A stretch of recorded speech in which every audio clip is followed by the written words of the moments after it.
ಅಂಗನವಾಡಿ ನೌಕರರ ಬೇಡಿಕೆಗಳನ್ನು ಈಡೇರಿಸುವಂಥ ನಿಟ್ಟಿನಲ್ಲಿ ಈಗಾಗಲೇ ಅನಿರ್ದಿಷ್ಟಾವಧಿ ಹೋರಾಟಕ್ಕೆ ಮುಂದಾಗಿರುವಂಥದ್ದು. ನಮ್ಮೊಂದಿಗೆ ಅಂಗನವಾಡಿಯ ಕಾರ್ಯಕರ್ತರಿದ್ದಾರೆ. ಅವರ ಬೇಡಿಕೆಗಳು ಏನೇನು ಅನ್ನೋದನ್ನು ಕೇಳ್ತಾ ಹೋಗೋಣ. ನಿಮ್ಮ ಬೇಡಿಕೆಗಳು ಏನೇನು, ಎಲ್ಲಿವರೆಗೆ ನಿಮ್ಮ ಹೋರಾಟ ನಡೆಯುತ್ತೆ, ಯಾವ್ಯಾವ ಭಾಗಗಳಿಂದ ಬಂದಿದ್ದೀರಾ ಬೆಂಗಳೂರಿನ ಫ್ರೀಡಮ್ ಪಾರ್ಕಿಗೆ ಅಂತ? ನಾನು ದಾವಣಗೆರೆ ಜಿಲ್ಲಾ ಖಜಾನ್ಸಿಯಾಗಿ ಮಂಜುಳಾ ಅಂತೇಳಿ. ನಾವು ದಾವಣಗೆರೆ ಜಿಲ್ಲೆಯಿಂದ, ಹಾವೇರಿ ಜಿಲ್ಲೆಯಿಂದ, ಚಿತ್ರದುರ್ಗ ಜಿಲ್ಲೆಯಿಂದ, ಆಮೇಲೆ ಚನ್ನಗಿರಿ, ಆಮೇಲೆ ಬಳ್ಳಾರಿ ಆ ಕಡೆಯಿಂದ ತುಂಬ ಈ 3 ದಿನಕ್ಕಿಲಿಗೂ ಇಡೀ ಹಗಲು ರಾತ್ರಿ ಕೂಡ ನಾವು ಮುಷ್ಕರವನ್ನು ಮಾಡಿದ್ದೇವೆ. ಆದರೂ ಕೂಡ ಈ 3 ದಿನ ಉಪವಾಸ ಇದ್ರೂ ಕೂಡ ಯಾರೂ ಬಂದು ನಮಗೆ ವಿಚಾರಿಸಿಲ್ಲ. ಇಷ್ಟು ನೋವಿನ ಸಂಗತಿ ಹೇಳ್ಕೊಳಕ್ಕೆ ಭಾಳ ತುಂಬ ನೋವಾಗ್ತಾಯಿದೆ. ನಾವು ಮಾಡ್ತಕ್ಕಂಥದ್ದು ಕೇಂದ್ರ ಸರ್ಕಾರದ್ದು ತುಂಬ ಕೆಲಸ ಮಾಡ್ತಾಯಿದ್ದೀವಿ. ಆದರೆ ಕೇಂದ್ರ ಸರ್ಕಾರನೇ ನಮ್ಮನ್ನು ಭಾಳ ದೂರ, ಯಾವುದೇ ಕಷ್ಟಕ್ಕೂ ಸ್ಪಂದಿಸ್ತಾ ಇಲ್ಲ. ಕೆಲಸ ಮಾತ್ರ ಹಗಲು ರಾತ್ರಿ ತುಂಬಾ ತಗೊಳ್ತಾ ಇದ್ದಾರೆ ಕೆಲಸನ. ಮೊಬೈಲಲ್ಲಿ FRS ತೂಕ, ಆಮೇಲೆ ಗರ್ಭಿಣಿ ಬಾಣಂತಿಯರಿಗೆ ತೂಕ, ಎತ್ತರ, ಅವರಿಗೆ ರೇಷನ್ ಕೊಡೋದು ಎಲ್ಲದು ಪ್ರತಿಯೊಂದು 3ನೇ ತಾರೀಕಿನೊಳಗೆ 5ನೇ ತಾರೀಕಿನೊಳಗೆ ಮಾಡಲೇಬೇಕಂತ ಕಂಡೀಷನ್ ಹಾಕ್ತಾರೆ. ಆದರೆ ಆ ಫೋನಲ್ಲಿ ಯಾವುದೇ ಥರದ ವರ್ಕ್ ಆಗಲ್ಲ. ಆದರೆ ನಿಮ್ಮ ಪರ್ಸ್ನಲ್ ಫೋನಿಂದ ಮಾಡಿರಿ ಅಂತ ಹೇಳ್ತಾರೆ. ನಮ್ಮ ಹತ್ರ ಇದು ಐಫೈ ಫೋನ್ ಎಲ್ಲಿಂದ ತರಬೇಕು ನಾವು ಫೋನನ್ನು? ಆ ಫೋನಲ್ಲಿ ಒಂಥರ ಡಬ್ಬಾ ಫೋನ್ ಆಗಿದಾವೆ ಅವು. ತುಂಬಾ ಮಾಡಿ ಅದು ಫೋನು ಬರೀ ಈ ಸ್ಯಾಮ್ಸಂಗ್ ಫೋನು ಹ್ಯಾಂಗ್ ಆಗಿಬಿಡ್ತತಿ. ಯಾವ ಕೆಲಸನೂ ವರ್ಕ್ ಆಗ್ತಾಯಿಲ್ಲ. ಅವಾಗ ನಮಗೆ ಈಗ ಸುಮ್ಮನೆ ರಜಾ ಅಂತೇಳಿ ಕೊಟ್ಟಿದ್ದಾರೆ, 1 ತಿಂಗಳು ಅಂತ ಹೆಸರಲ್ಲಿ ಕೊಟ್ಟಿದ್ದಾರೆ. ಆದರೆ ನಮಗೆ ಇವತ್ತಿನವರೆಗೂ ಕೆಲಸ ತಪ್ಪಿಲ್ಲ. ನಮಗೆ ಕೆಲಸನೇ ನಮಗೆ ಕಾರ್ಯರೂಪದಲ್ಲಿ ನಮಗೆ ಕೊಟ್ಟೇ ಇಲ್ಲ ಸರ್. ನಮಗೆ ಕಾರ್ಯರೂಪದಲ್ಲಿ ಇಲ್ಲೇ ಇಲ್ಲ. ಅವು ತುಂಬ ಕೆಲಸ ಮಾಡ್ತೀವಿ ನಾವು. ಕೇಂದ್ರ ಸರ್ಕಾರದ್ದೇ ತುಂಬ ಕೆಲಸ ಮಾಡ್ತಿರೋದು. ನಾವು ಫೋಟೋ ಕ್ಯಾಪ್ಚರ್ ಮಾಡ್ತೀವಿ, ಅವ್ರದ್ದು ಸರ್ವೆ ಮಾಡಿಕೊಡ್ತೀವಿ. ಅವ್ರು ಏನೆಲ್ಲ ಹೇಳಿದ್ರೆ ನಾವು ಅದಕ್ಕೆಲ್ಲ ಸ್ಪಂದಿಸ್ತೀವಿ. ಪೇಮೆಂಟ್ ಕಮ್ಮಿ ಇದ್ರೂ ಪರವಾಗಿಲ್ಲ, ಸ್ಪಂದಿಸ್ತಾ ಇದೀವಿ. ನಮಗೆ ದಯವಿಟ್ಟು ನಾವು ಸರ್ಕಾರಕ್ಕೆ ಮನವಿ ಮಾಡ್ಕೊಂಡು. ಪೇಮೆಂಟು ನಿಮಗೆ ಈಗ ಪ್ರೆಸೆಂಟು ಎಷ್ಟು ಸಿಗ್ತಾ ಇದೆ ನಿಮಗೆ ಸಂಬಳ? 12,000 ಚಿಲ್ಲರೆ ಸಿಗ್ತೈತಿ. ಕೆಲವೊಬ್ರಿಗೆ 11,000 ಚಿಲ್ಲರೆ ಸಿಗುತ್ತೆ, ಕೆಲವೊಬ್ರಿಗೆ 12,000 ಚಿಲ್ಲರೆ ಸಿಗುತ್ತೆ. ದಯವಿಟ್ಟು ನಮ್ಮ ಕೇಂದ್ರ ಸರ್ಕಾರದಿಂದ ನಮಗೆ ಪೇಮೆಂಟ್ ನಾವು ಇದುವರೆಗೂ ಕೊಟ್ಟೇ ಇಲ್ಲ. 7-8 ವರ್ಷದಿಂದಲೂ ಕೇಂದ್ರ ಸರ್ಕಾರದಿಂದ ಯಾವುದೇ ಹಣನ ನಮಗೆ ಮಂಜೂರು ಮಾಡಿಲ್ಲ ರೀ. ರಾಜ್ಯ ಸರ್ಕಾರದಿಂದ ಮಾಡ್ತಾರೆ 2 ವರ್ಷಕ್ಕೊಂದ್ಸರಿ, 3 ವರ್ಷಕ್ಕೊಂದ್ಸರಿ. ಕೇಂದ್ರದಿಂದ ಮಾತ್ರ ನಮಗೆ ಒಂದು ಬಿಡಿಗಾಸು ಮಾಡಿಲ್ಲ ಈಗ 7-8 ವರ್ಷದಿಂದಲೂ. ದಯವಿಟ್ಟು ಮಾಡಿಕೊಡ್ರಿ ಅಂತ ಮನವಿ ಹೇಳಿ ಮೇಡಮ್, ಏನೇನು ಸಮಸ್ಯೆಗಳಿದೆ? ಸಮಸ್ಯೆ ರಾಜ್ಯದಿಂದ ಏನಿಲ್ಲ ಸರ್. ನಾವು ಸ್ಟ್ರೈಕ್ ಮಾಡಿ ಸತ್ತಿಗೊಮ್ಮೆ 500ನೋ 1000ನೋ 2,000ನೋ ಕೊಡ್ತಾರೆ ರಾಜ್ಯದಿಂದ. ಕೇಂದ್ರದಿಂದ ಬಿಡಿಗಾಸು ಕೊಟ್ಟಿಲ್ಲ. ಮೋದಿ ಸರ್ಕಾರ ಬಂದಾಗಿಂದ ಹೆಣ್ಮಕ್ಳಿಗಂತೂ ಅನ್ಯಾಯದ ಮೇಲೆ ಅನ್ಯಾಯ. ಈ ಸರ್ಕಾರಕ್ಕೆ ಶಾಪ ಅಂದರೆ ಅಂಗನವಾಡಿ ಟೀಚರ್ ಹೆಣ್ಮಕ್ಳದು.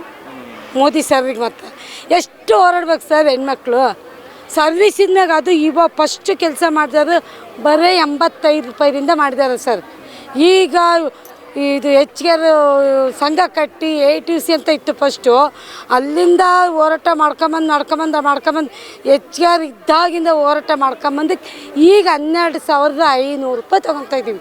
ಅದು 20 ವರ್ಷ ಸರ್ವಿಸ್ ಆದ ಮೇಲೆ ಅದು ಒಳಗಡೆಗೆ ಆದರೆ 11,000 ಬರುತ್ತೆ ಸರ್. ಹೆಂಗ್ರಿ ಮಕ್ಳಿಗೆ ಜೀವನ ಮಾಡಿಸ್ಬೇಕು? ನಾವು ಎಜುಕೇಷನ್ ಕೊಡ್ಸೋದು ಬೇಡವಾ? ನಾವು ಮನುಷ್ಯರಲ್ವ? ಅವ್ರು ಹೆಂಡ್ತಿಯರಿಗೆ ಬರೋದು 5,000-6,000 ರೂಪಾಯಿ ಒಂದು ದಿವ್ಸಕ್ಕೆ ಸೀರೆ ಉಡಿಸ್ತಾರೆ. ಬಟ್ ನಾಯಿ ಬಿಸ್ಕೆಟಿಗೆ ಸಾಕ್ತಾರೆ ಅವರು. ಬಟ್ ನಮಗೆ ಕೊಡೋ ಸಂಬಳ ಆಗಲ್ಲ ಸರ್. ನಮ್ಮಂಥ ಬಡಪಾಯಿಗಳು ಶಾಪ ಎರಡೂ ಸರ್ಕಾರಕ್ಕೂ ತಟ್ಟುತ್ತೆ. ಬಟ್ ಅದರಲ್ಲಿ ಸ್ವಲ್ಪ ರಾಜ್ಯ ಸರ್ಕಾರಕ್ಕಂತೂ ಉತ್ತಮ, ಕೇಂದ್ರಕ್ಕಂತೂ ಅದು ಯಾವಾಗ ಶಾಪ ತಟ್ಟುತ್ತೋ ಗೊತ್ತಿಲ್ಲ. ಮೋದಿ ಸರ್ ಅಂತ ದೊಡ್ಡದಾಗಿ ಹೇಳ್ಕೊಂತಾರೆ ಸರ್. ಅವರಂಥ ಅನ್ಯಾಯ ಯಾರೂ ಮಾಡಿಲ್ಲ ನೋಡ್ರಿ ಸರ್. ಹೇಳಿ ಏನು ಸಮಸ್ಯೆ ಆಗ್ತಿದೆ? ನಿಮ್ಮ ಬೇಡಿಕೆಗಳು ಏನೇನು? ಸರ್, ನಮ್ಮ 31 ವರ್ಷ ಸರ್ವಿಸ್ ಆದರೂ ಸಹಿತ ನಾವು ಇದೇ ಒಂದು 11,000 ರೂಪಾಯಿ ಪಗಾರ ಪೇಮೆಂಟ್ ತೊಗೊಳ್ಲಿಕ್ಕತ್ತೇವೆ ನಾವು. ಆಮೇಲೆ ಎಲ್ಲ ಇಲಾಖೆ ಒಳಗೆ ದುಡಿತೇವೆ. ಇಲ್ಲಿ ತನಕನೂ ಯಾವುದೋ ಏನೋ ಒಂದು ಇದು ಆಗೈತಿ ಅಂದ್ರೆ ಯಾವ ಇಲಾಖೆ ಉದ್ಧಾರ ಆಗೈತೆ ಅಂದ್ರೆ ಅಂಗನವಾಡಿ ಟೀಚರ ಕಾರಣ ಅದಕ್ಕೆ. ಯಾಕಂದ್ರೆ ಎಲ್ಲದಕ್ಕೂ ಕರೆಯೋದನ್ನ ಮೊದಲು ಅಂಗನವಾಡಿ ಟೀಚರ್. ಆಮೇಲೆ ಒಂದು ಮಗುವಿನ ಒಂದು ಹೊಟ್ಲಿದ್ದಾಕಿಲಿದ್ರೆ ಹಿಡ್ಕೊಂಡು ಆ ಮಗು 6 ವರ್ಷ ಬರೋ ತನಕನೂ ಆ ಮಕ್ಕಳ ಪೋಷಣೆ, ಆ ತಾಯಿ ಪೋಷಣೆ ಎಲ್ಲನೂ ನಾವು ಮಾಡ್ತೀವಿ. ಆಮೇಲೆ ಇನ್ನೊಂದು, ಇವತ್ತು ಯಾವುದೋ ಸರ್ಕಾರದೊಳಗೂ ಒಂದು ಹೆಚ್ಚಿಗೆ ಮಟ್ಟದ ದುಡಿತಾಳ ಅಂದ್ರೆ ಅದು ಅಂಗನವಾಡಿ ಟೀಚರ್. ಒಂದು ಅವಾಗ ಜೀತದಾಳ ಇತ್ತಂತ, ಆ ಲೆಕ್ಕಕ್ಕೆ ಈಗ ಈ ಸದ್ಯಕ್ಕೆ ಜೀತದಾಳ ನಾವು ಅಂಗನವಾಡಿ ಟೀಚರ್ ಕೂಡ ಜೀತದಾಳ. ಎಲ್ಲ ಸರ್ಕಾರ ಜೊತೆ ದುಡಿಯಂಥ ಟೀಚರ್ ಅಂದ್ರೆ ಅಂಗನವಾಡಿ ಟೀಚರ್. ಆಮೇಲೆ ಆಕಿ ತನ್ನ ಆರೋಗ್ಯದ ಬಗ್ಗೆ, ತನ್ನ ಮನೆ ಮಕ್ಕಳ ಗಂಡರ ಬಗ್ಗೆ, ಆರೋಗ್ಯದ ಬಗ್ಗೆ ಯಾವುದಕ್ಕೂ ಕೇರ್ ಇಲ್ಲ. ಬರೀ ಮನೆ ಏರಿಯಾದ ಜನರ ಬಗ್ಗೆ ಕೇರ್ ಮಾಡೋದು. ಆಮೇಲೆ ಆ ಸರ್ಕಾರದ ನಡುವು ನಿಂತ್ಕೊಂಡು ದುಡಿಯೋದು. ಆ ಸರ್ಕಾರ ನಡುವು ದುಡಿಯೋದ್ರೊಳಗೆ ಅಂಗನವಾಡಿ ಟೀಚರು ಅಲ್ಲಿ ಪರಿವಾರದೊಳಗೆ ಎಷ್ಟು ಅನಿಸ್ಕೊಂತವೆ ಅನ್ನೋಂಥದ್ದು ಯಾರಿಗೂ ಖಬರಿಲ್ಲ. ಮೇಲಾಧಿಕಾರಿಗಳು ಮೇಲ್ಗಡೆ ಕುತ್ಕೊಂಡು ಎಲ್ಲ ವಿಚಾರ ತಾವು ವಿಚಾರ ಮಾಡ್ಕೊಂತಾರೆ. ಇವಕ್ಕೆ 11,000 ರೂಪಾಯಿ ಸಂಬಳ ಕೊಡ್ತೀವಿ, ಅದು ತಿಂಗಳೂ ಬರೋದಿಲ್ಲ, 3 ತಿಂಗಳ ಸಂಬಳ. ಅದು ನಾವು ಕೇಳಬೇಕು, ಸಂಬಳ ಹಾಕ್ರಿ ಮೊಟ್ಟೆ ಕೊಡ್ರಿ ಮಕ್ಕಳಿಗೆ. ಆ ಮೊಟ್ಟೆನೂ ಸಹಿತ ನಮ್ಮ ಪಗಾರಿನೊಳಗೆ ಮೊಟ್ಟೆ ಕೊಡ್ಬೇಕು. ನೀಡಬೇಕು.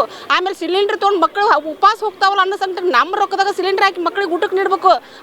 ನಮ್ಮ ಮನೇಲಿ ಸಿಲಿಂಡರ್ ತೊಗೊಂಬಂದು ಮಕ್ಕಳಿಗೆ ಹಾಕಿ ನಾವು ಉಣ್ಣಾಕ ನೀಡಬೇಕು. ಆಮೇಲೆ ಫೋಟೋ ಕ್ಯಾಪ್ಚರ್ ಫೋಟೋ ಕ್ಯಾಪ್ಚರ್ ಇನ್ನು 5 ದಿವಸದೊಳಗೆ ಫೋಟೋ ಕ್ಯಾಪ್ಚರ್ ಆಗಬೇಕು. ಇನ್ನು 5 ದಿವಸದೊಳಗೆ ಫೋಟೋ ಕ್ಯಾಪ್ಚರ್ ಆಗ್ಬೇಕಂತ ಬೆಳತನ ಕೂತ್ಕೊಂಡು ನಾವು ಕ್ಯಾಪ್ಚರ್ ಮಾಡ್ಬೇಕು. ಈ ಕೈ ಹಿಂಗೆ ಹಿಡ್ಕೊಂಡು ನರಗಳು ವೀಕ್ನೆಸ್ ಆಗ್ಲಿಕ್ಕತ್ತಾವು, ಇವೆಲ್ಲ ಭುಜ ನೋಯ್ಲಿಕ್ಕತ್ತಾವು. ನೋಡಿಲ್ಲ ನಾಳೆ ನಮ್ಗೆ ಏನಾರ ಆದರೂ ಸಹಿತ ಯಾರು ನೋಡ್ಕೊಳ್ಳೋಂತಾರೆ ಯಾರಿಲ್ಲ. ಯಾಕಂದ್ರೆ ಮನೆಯೊಳಗೂ ಏನಾಗ್ತೈತಿ, ಫ್ಯಾಮ್ಲಿನೂ ದೊಡ್ಡ ಮನೆತನ ಫ್ಯಾಮ್ಲಿಗಳೆಲ್ಲ ಎಲ್ಲರೂ ಬಡವರು, ಎಲ್ಲರೂ ಬಡತನದಿಂದನೇ ಬಂದಂಥ ಅಂಗನವಾಡಿ ಟೀಚರ್ ಯಾವ್ದಾರ ದವಾಖಾನಿಗೆ ಹೋಗ್ಬೇಕಾರೆ 500 ರೂಪಾಯಿ ಖರ್ಚು ಮಾಡ್ಬೇಕಾದ್ರೆ ವಿಚಾರ ಮಾಡುವಂಥ ಪ್ರಶ್ನೆ ಬಂದತ್ತೆ ನಮ್ಗೆ.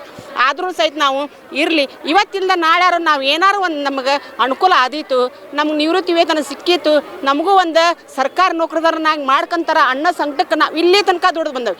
ನನಗೆ 31 ವರ್ಷ ಸರ್ವೀಸು, 750 ರೂಪಾಯಿಗೆ ದುಡ್ದೆ ನಾನು. 750 ರೂಪಾಯಿ ದುಡ್ದಾಗಿದ್ರು ಇದೇ ಸ್ಟ್ರೈಕ್ ಅನ್ಕೊಂತ ಜಗಳ ಮಾಡಿ 11,000 ರೂಪಾಯಿ ಸಂಬಳಕ್ಕೆ ತಂದಿಟ್ಟವಿ. ಈಗ ಮುಂದೆ ಕೇಂದ್ರ ಸರ್ಕಾರದವ್ರು ಇಲ್ಲಿವರೆಗೆ ಆದರೂ ಅವ್ರು ಏನು ಮಾಡಿದ್ರು, ಇಲ್ಲ ನಮಗೇನು ಹರ್ಕತ್ತಿಲ್ಲ ಅಂಗನವಾಡಿ ಟೀಚರ್ ಕೆಲಸ, ಬೇಕಾದ್ರೆ ರಾಜ್ಯ ಸರ್ಕಾರದವ್ರು ಪಗಾರ ಕೊಟ್ಟಿಟ್ಟಾರೆ ಅಂತ ಹೇಳಿಬಿಟ್ರಂತ. ಅದಕ್ಕೆ ಅವ್ರು ಕೇಂದ್ರ ಸರ್ಕಾರದ 10% ನಮ್ಮ ಪಗಾರ ಹೆಚ್ಚಿಗೆ ಮಾಡಿಲ್ಲ.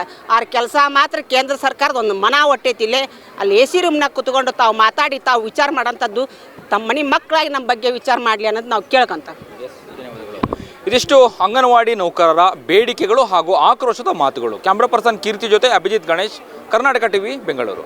ನೀವು ಸಣ್ಣ ಆಗಬೇಕಲ್ವಾ? ಅದು ಒಂದು ಉತ್ತಮ ಆಹಾರದಿಂದ ಸಣ್ಣ ಆಗಬೇಕಲ್ವಾ? ಪ್ರತಿದಿನ ನಮ್ಮ ಜೀನಿ ಸ್ಲಿಮ್ನ ಯೂಸ್ ಮಾಡಿ ಯಾವುದೇ ಸೈಡ್ ಎಫೆಕ್ಟ್ ಇಲ್ದಂಗೆ ನೀವು ಸಣ್ಣ ಆಗ್ತೀರಾ.